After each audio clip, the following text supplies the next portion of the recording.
Hey Facebook, hey friends. I'll just gonna wait for a few people to pop up. Today I'm talking about the Game Changers movie, documentary movie. If you haven't seen it, watch it and you'll know what I'm talking about. It's on it's on Netflix currently. It's a documentary that was produced or created by Arnold Schwarzenegger and Jackie Chan and James Cameron. So some big names behind it and a lot of money behind it. Hey Heidi, hey Patty, welcome guys. Yep, I'd agree. Heidi said chemical shitstorm vegans. Yeah, well, that's one problem with the vegan diet is it's so overly processed. It doesn't have to be, but a lot of people do it that way. So yeah, the Game Changers movie.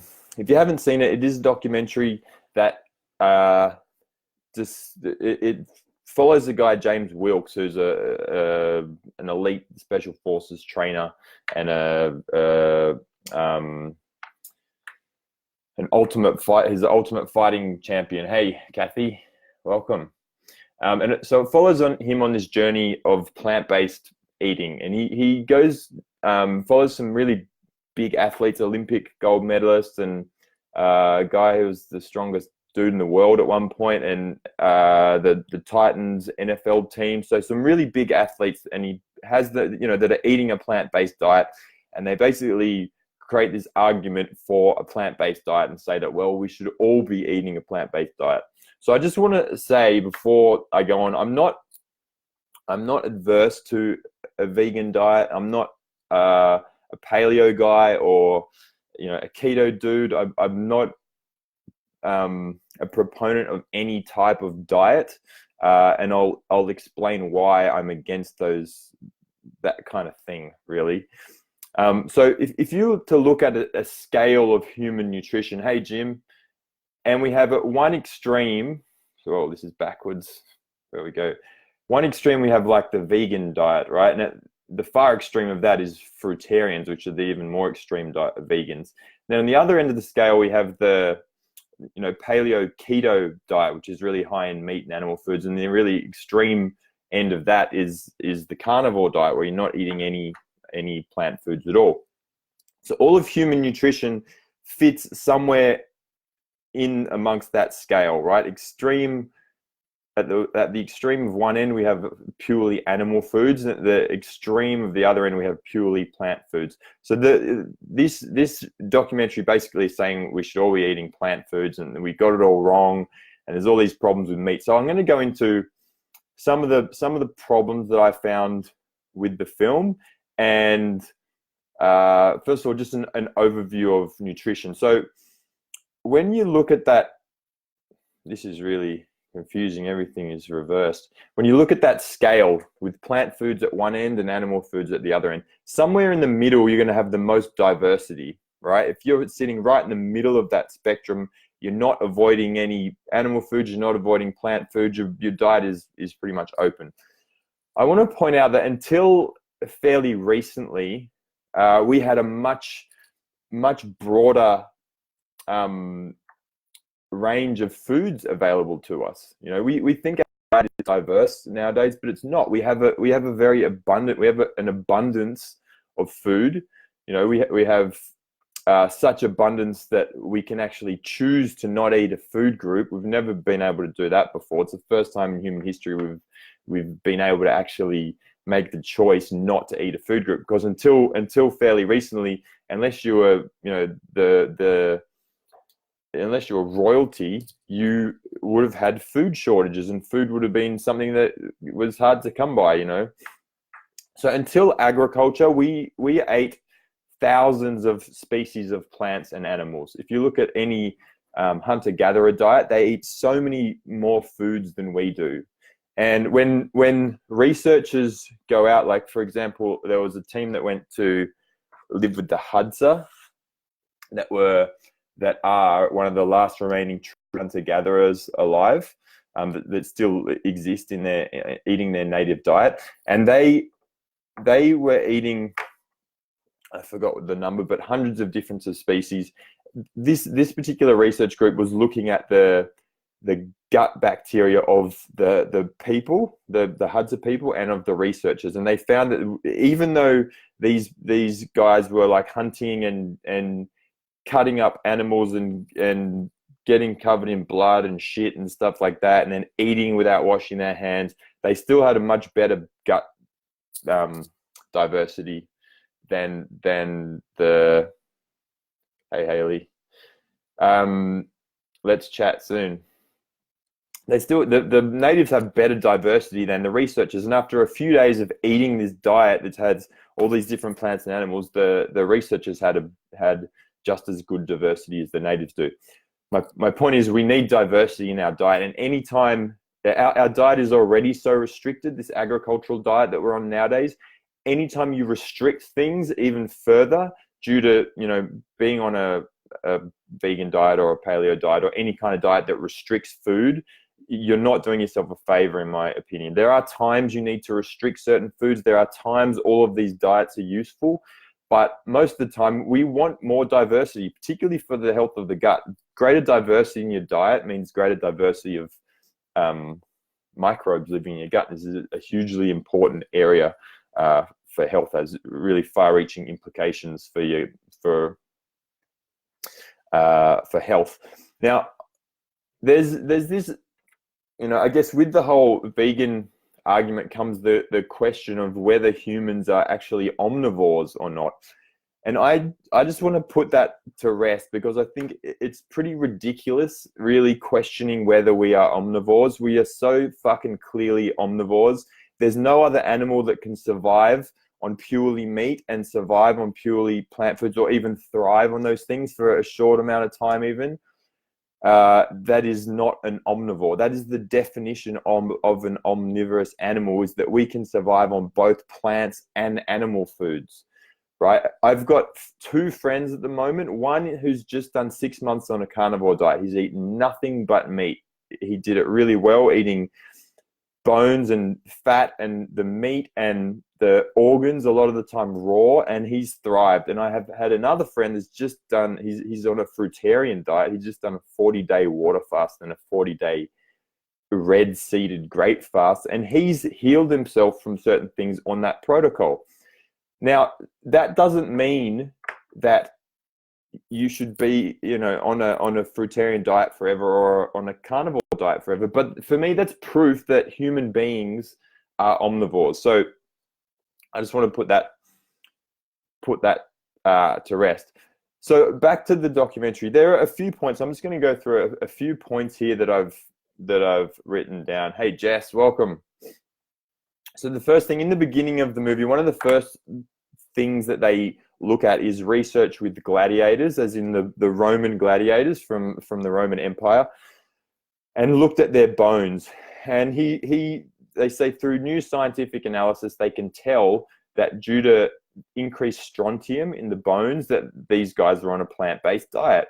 So first of all, one thing that we know from archaeological evidence is that when a population switches to an agricultural diet, which is generally lower in nutrition, lower in nutrients, and often higher in calories, we see a weakening and a brittling of bones. That's largely due to fat-soluble vitamins. The fat-soluble vitamins are vitamin A, vitamin D, E, and vitamin K2. Now, 3 of those, A, D, and K2, are only found in animal foods. They're only found in animal fat, right? So this is one of the big things. When you go on a plant-based diet, you have a deficiency in these 3 fat-soluble vitamins. Their primary role, they have a huge role in immune system function, but also in directing minerals where to go in the body. So you can have an abundance of calcium and phosphorus and potassium and magnesium and everything that your body uses to build structure, and still not have those minerals go to the right places. And you end up with soft tissue becoming hard, such as arteriosclerosis and atherosclerosis and bone spurs and calcification of joints and things like that, which we see everywhere nowadays. and a softening of hard tissues such as osteoporosis and osteopenia and things like that. So to say that these guys had stronger bones because of more strontium in their bones, I believe is false. The second thing is that maybe that does prove that they were on a plant-based diet. But the thing is, the gladiators were slaves. You know, they weren't eating the best food because they had people who were feeding them the way that we feed athletes nowadays to get the most performance. These guys were slaves. They were used to fight to the death. And I'd imagine that the gentry who owned them would have taken all the best food for themselves. Right? This is what's happened from the beginning of time. The rich have taken the best stuff for themselves. In times of less abundance, that was, you know, when nutrition equaled survival, it was very important that that we had adequate fat soluble vitamins. And so the gentry would have taken all the meat for themselves and fed the slaves grains and plants and things like that were cheap to them, I'd imagine. So there's a part of the movie they have the Conor McGregor Nate Diaz fight that happened a couple of years ago, and Conor McGregor was set to win. I think there was 4-1 odds against Diaz, and still Diaz whooped. Well, he didn't whoop him, but he choked him out and he won. McGregor had said that it was a battle of energy out there. Thanks, Jim. Yeah, stay tuned, man. I've got lots more to say. I'm going to try and finish this all off in half an hour. Thanks for tuning in. So, yeah, McGregor said that, you know, it was a battle of energy and he lost. And he'd also said that he'd been eating steaks and steaks and steaks and leading up to the fight, 9 days before the fight, he started doubling the amount of steaks he was eating. And I just want to point out that when you eat a steak, it is just a huge chunk of meat, right, with a bit of fat. Now, we eat meat all wrong, right? When you eat muscle meat, so the meat from muscles, which are like steaks and chops and chicken breasts and chicken thighs and all the cuts that we generally get at the butcher, which is muscle meat. It's very high in protein. It's very high in particularly methionine. And methionine it's a very important nutrient. It's a very powerful nutrient, and it enters certain metabolic biochemical cycles to do with methylation. It's the beginning of the methylation cycle. And methylation is a process that feeds into about 200 other different processes, including transcription of genes, production of glutathione, which is our primary detoxification substrate, energy production, production of neurotransmitters, just to name a few things. What happens when you feed methionine into the methylation cycle, you end up with a lot of homocysteine, and homocysteine is incredibly inflammatory. And it's also one of the few things nutritionally that will lead to acidity in the body, right?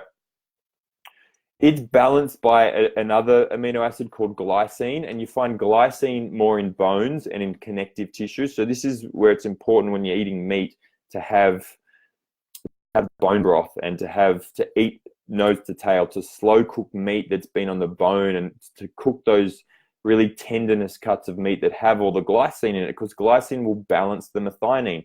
When you have an excess of methionine, it will increase homocysteine production, and that's going to slow you down, make you feel sluggish and all sorts of stuff. So Diaz was on a plant-based diet. It might have been in Conor McGregor's best interest a few days out from the fight to go on a plant-based diet, just because he had eaten so much steak leading up to it.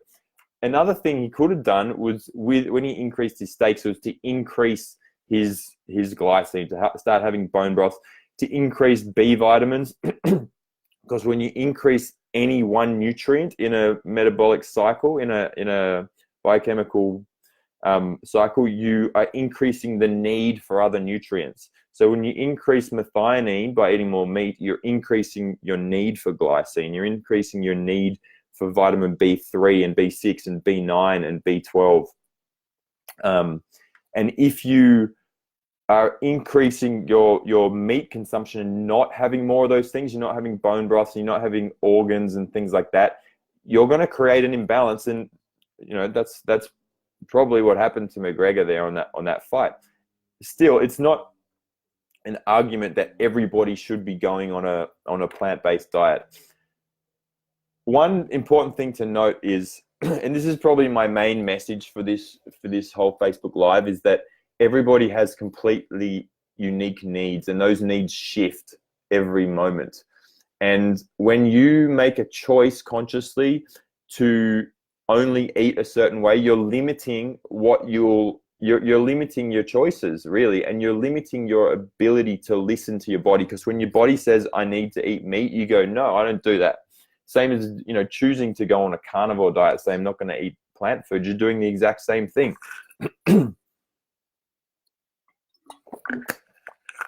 So the moment that you choose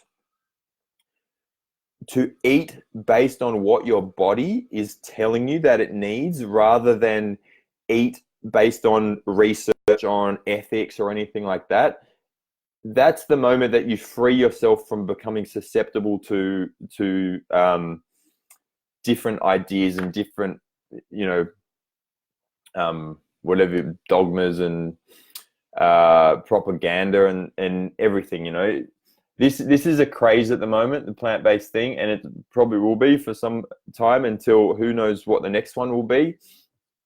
But by choosing to honor your own body's needs above your intellectual need to eat something that is what you think you should be eating. I did this years ago. I was on a paleo diet for years, and I got I'd read all the research. I knew it all back to front, and I was convinced that this was the way we were meant to eat, and I made myself really sick. It wasn't until I really had to surrender, actually, and I did for a while. For about 6 weeks, I was eating a vegan diet because that just felt so good. That was what my body needed at the time.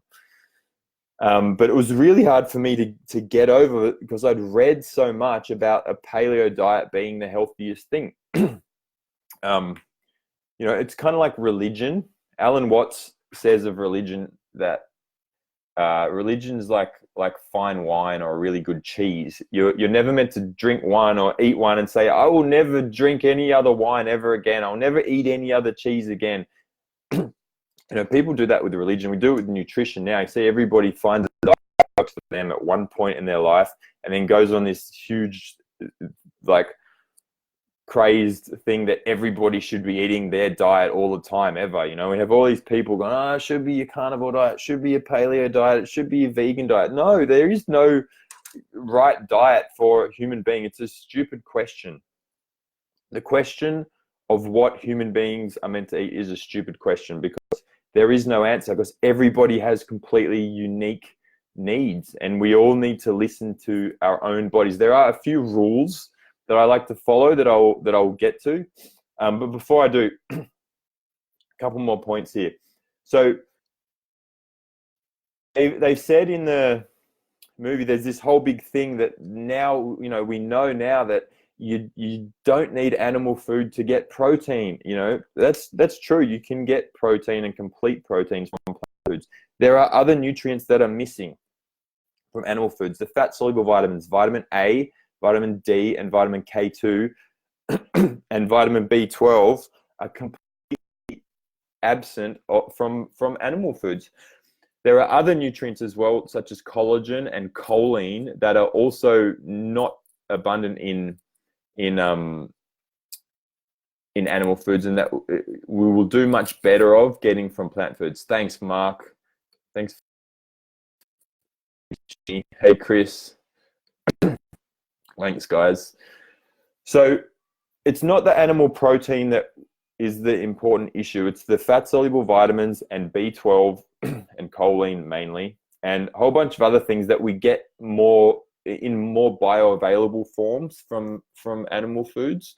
Other things, there are other nutrients that we can get. Like, for example, with vitamin A, we'll get beta carotene from orange and green vegetable foods, and we can convert them to vitamin A. And it's if you convert well, it's about 100 units to 1. So 100 units of vitamin A of beta carotene will equal 1 unit of vitamin A. But not everybody has the genes that produce the enzymes to make those productions. I don't. I've had my whole genome tested. I can't convert beta carotene to vitamin A. I can't convert plant-based omega-3s to the usable forms, EPA and DHA. A lot of people can't. This is really common. I get a lot of my clients tested now with 23andMe and get these gene tests, and it's amazing how many people cannot make the conversions from plant foods to animal foods. To put these people on a plant-based diet is suicide, literally. You would kill these people putting them on this thing because they just cannot make those conversions. So some people need certain things from animal foods more than others. Some people are genetically more aligned to eating a diet higher in plant foods. The other thing with the fat-soluble vitamins in particular is that we are already deficient in those vitamins. They're really hard to get. Vitamin A, animals will convert from leafy greens and grasses and stuff into their fat, and when we eat it, we get it. Only if they've been eating grass. It's the same with K2. They'll convert vitamin K1 in the grass to vitamin K2 in their fat if they've been eating grass. So if you are eating grain-fed meat that hasn't been eating grass, it doesn't have those nutrients in it. The same is said of vitamin D. The animals will produce vitamin D when the sunlight hits their skin and it converts cholesterol in their skin or cholesterol in their fur, and they lick it off. They get vitamin D. If an animal has been raised in a feedlot and not outside, it won't be producing those vitamins. So we already have a deficiency in those vitamins. What you see when you have a deficiency in those vitamins is we start to see brittle bones, cavities in teeth.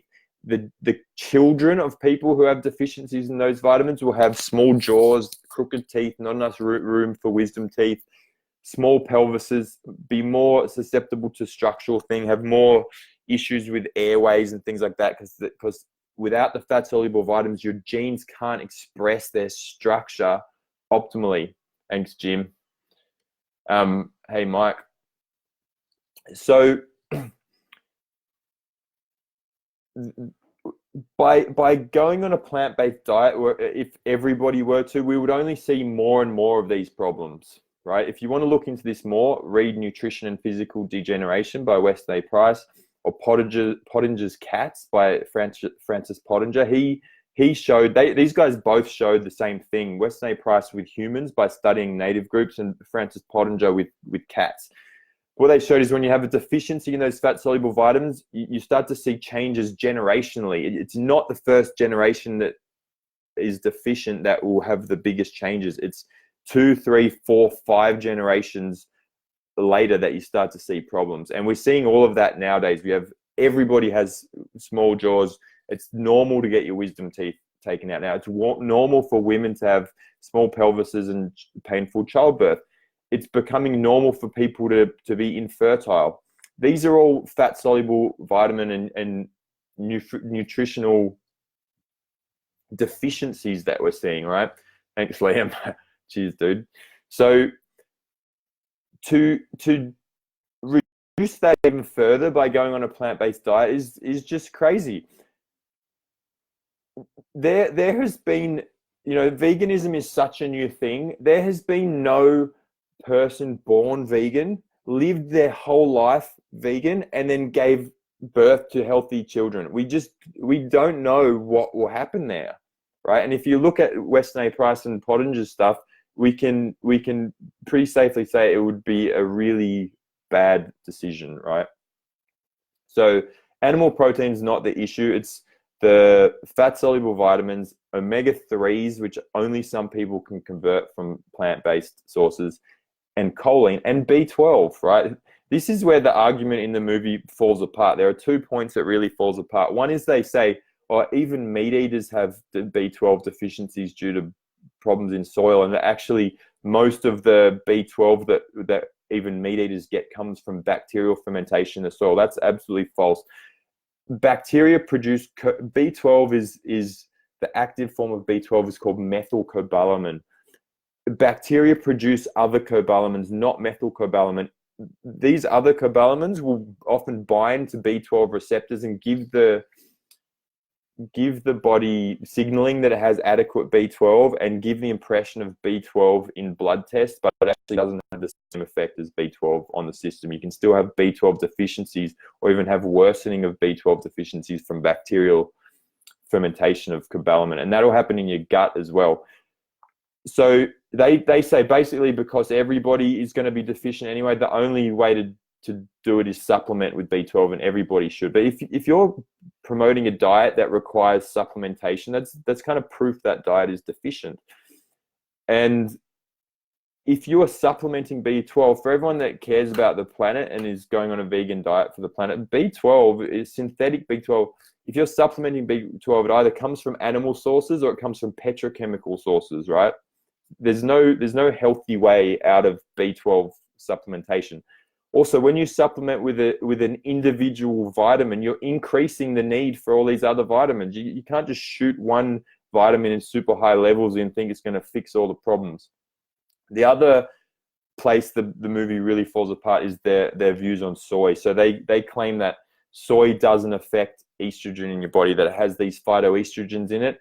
And when men, because the question with soy is how it affects the male endocrine system, and that if men eat soy, the phytoestrogens bind to the estrogen receptors and then tell your brain there's enough estrogen in circulation, and so you don't need to produce estrogen. So they're actually saying it's going to have a positive effect on your endocrine system. But the problem is, if you're interested in this, just Google estrogen biosynthesis, and what you'll see is that estrogen is converted through a series of steps from pregnenolone. Pregnenolone is the base hormone. It's a base it's a base hormone, and from pregnenolone is produced all our corticosteroid hormones. First, they're primary because they're our stress hormones, and we'll die really quickly without those things. And then is produced the androgens, and from the androgens are produced estrogen via an enzyme called aromatase.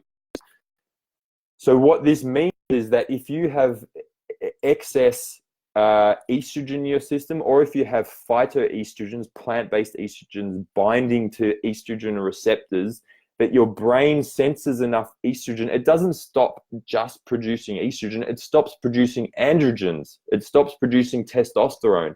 So guys eating soy, the problem is not having excessive estrogen, it's a problem having deficient testosterone. Now, this doesn't matter if you're using steroids because you're injecting yourself with stuff. And I have no doubt that at least some of the athletes, or at least one in particular on the movie, are on steroids. So as far as I'm concerned, it's like supplementing. If you're using anabolic steroids, you can pretty much do what you want nutritionally. It's not going to matter because creating testosterone is the hardest thing of the body to do. The human body will only produce sex hormones adequately when it is in a really rested, resourced state. Because when it's in a stressed state, you're in a fight or flight state, then survival is much more important than reproduction. So, okay, so that's the other place the movie really falls apart, because if you're on a vegan diet, you're not eating soy, it's much harder to get adequate protein. The protein thing becomes much harder without soy. If you are relying on soy heavily for your protein, you're going to depress testosterone. Okay, so they go on blaming, say, well, they always thought that heart disease was caused by saturated fat. It actually turns out it's caused by meat consumption. Again, this comes down to the methionine thing, that increasing levels of methionine without the adequate cofactors such as glycine and B vitamins is going to increase homocysteine. Homocysteine is an inflammatory mediator. It is related to heart disease. It does, it's going to increase all sorts of inflammatory things, right? It's also what meat is blamed for, the whole acidity thing that everyone says, oh, you eat meat, you go acidic. It's not from eating meat. It's not from eating animal foods. It's from eating this shit fucking lean meat, vegetable, grain diet that the FDA and everyone has on the good food pyramid, right? That's the worst diet you could possibly do. If you're going to eat meat, eat nose to tail. You need to balance it with glycine from bones and bone broth, and from fat-soluble vitamins and fat and B vitamins, which you get from the organs and the fats and stuff. So also, heart disease is created more by stress. It's when we're under stress, you increase blood pressure because you're in a sympathetic fight or flight state. That creates hardening of your arteries, or let's say it creates stress on the arteries and on your vascular system, and damage when you have, like, where you have these bifurcation of veins where they kind of, one big one splits into two little ones, and you have a little area there where there's blood flow hitting it hard. When the arterial wall is under stress from high blood pressure, and there's huge amounts of pressure forcing blood at those points of bifurcation, you end up with damage and inflammation. So the body sends cholesterol to those areas to help repair them. Cholesterol is important. It's created in the cell. It's important for the health of the cell membrane of every cell in the body. It's also incredibly anti-inflammatory, and it is part of the body's repair system. So to blame cholesterol on heart disease it's like blaming firemen on fires. It's a ridiculous argument. Now, that's caused by stress. It's caused by sympathetic overload, being in a stress state for too much. Yes, eating meat without eating glycine and without having B vitamins is also going to increase your risk of heart disease. So don't eat lean meat. Eat nose to tail. Learn to cook and eat properly, and give some time to nutrition, right? The thing is to take time. I'm trying to finish up quickly here, so I'm taking too long. So I also want to just point out that every study mentioned in the movie, everyone compares processed food to a vegan diet. So they say, we compared what happened when you eat a hamburger and then you eat this vegan meal. That's ridiculous. That's you can't eat, compare the shittest kind of animal food and then say that holds true for all animal foods, right? It's not true.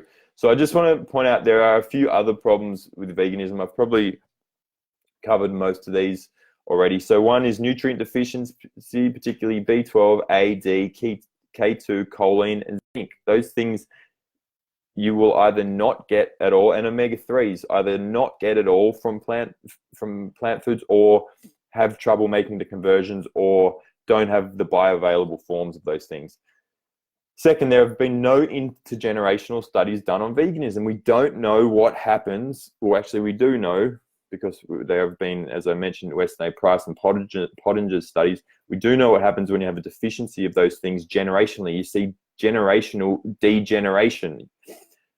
So there have not been anybody that has been born vegan, lived their whole life vegan, and given birth to healthy offspring with healthy children with healthy structure that I'm aware of.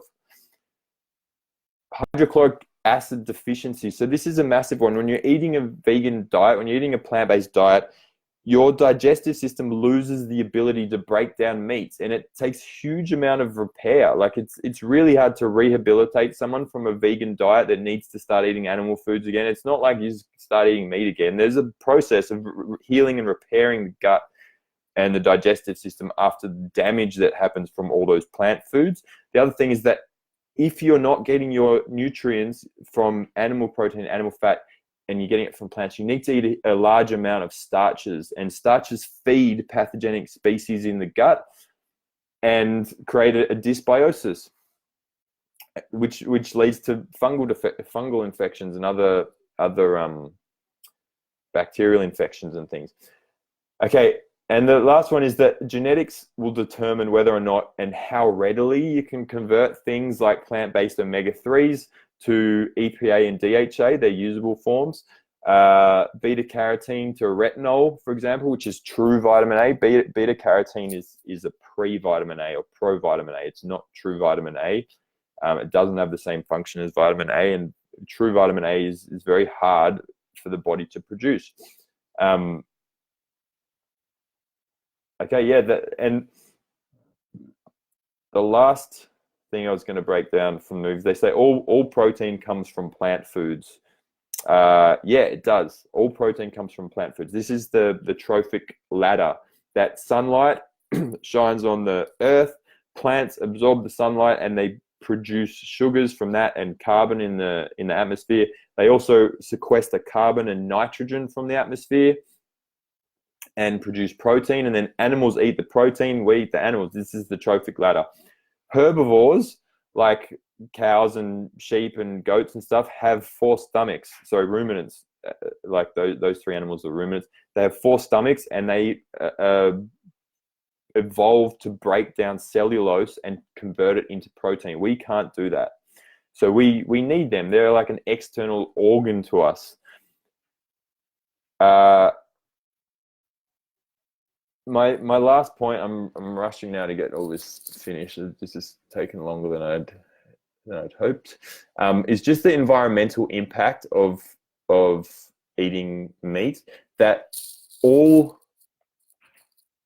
the most productive ecosystem is a grassland. So grasslands and grasses sequester carbon a lot quicker than any other ecosystem, right? Grasses grow a lot quicker, and grasses will always have an even root to shoot ratio. So if grass is 1 meter high, hey Natalie, cool. Interested to hear your comments.